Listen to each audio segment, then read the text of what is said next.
90% of people never want to work in an office again full time. 50% of people never want to work in an office again, full stop.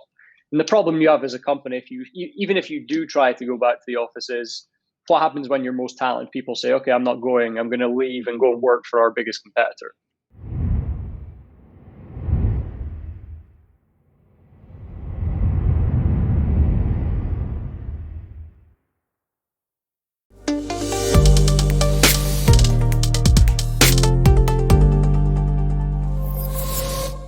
That's something I fundamentally believe. You think of the implications of not going fully remote comparative to your competitors.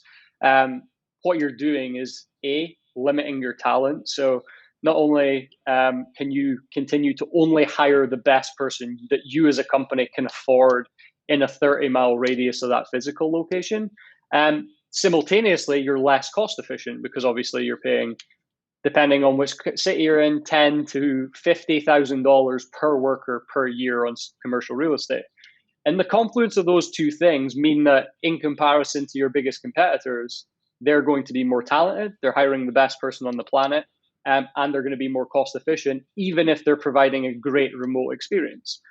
And those two things, I think, suggest that we're about to live through exactly the same thing that happened with e-commerce and bricks and mortar retail, where companies that didn't embrace it are slowly going out of business, and things like Amazon and D2C brands have exploded.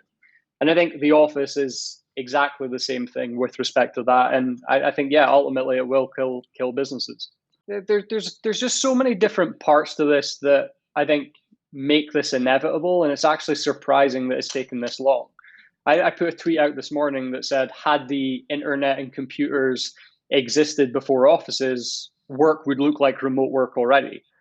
And I think people sort of realize that after you say it to them, where the office just emerged at the end of the Industrial Revolution because we were used to factory working conditions, the 9 to 5 day, and then the computer emerged, and the only place you could access that was in a physical location.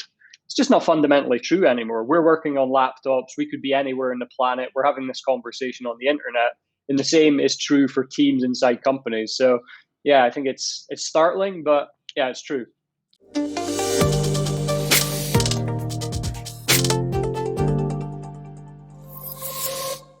Now you're starting to hear some CRE companies saying, well, actually, some companies may take more commercial real estate per person. And that's an interesting statement because I don't think at any point in history has any company ever provided more square foot to its workers after they've reduced it. And I just can't see it happening. I think the cost of real estate is going to come down. Um, but I think you look at the stats of where people want to work and what companies are saying about cutting that CRE. 90% of people never want to work in an office again full time. 50% of people never want to work in an office again, full stop. And the problem you have as a company, if even if you do try to go back to the office, is what happens when your most talented people say, okay, I'm not going, I'm going to leave and go and work for our biggest competitor.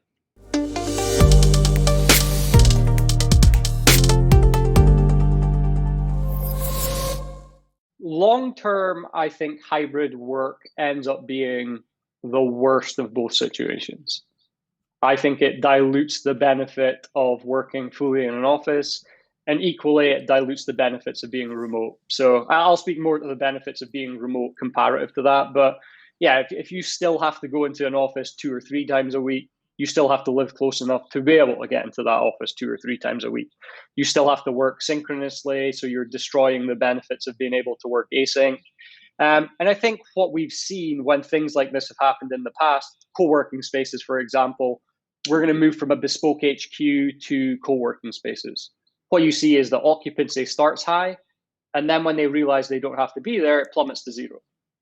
And the reason is because once you have the benefits of remote, the intangible benefits, not having to commute, having more time with your family, being able to do hobbies where you have connections with people that develop deep, meaningful relationships, I think people realize how superfluous the office actually is in their life.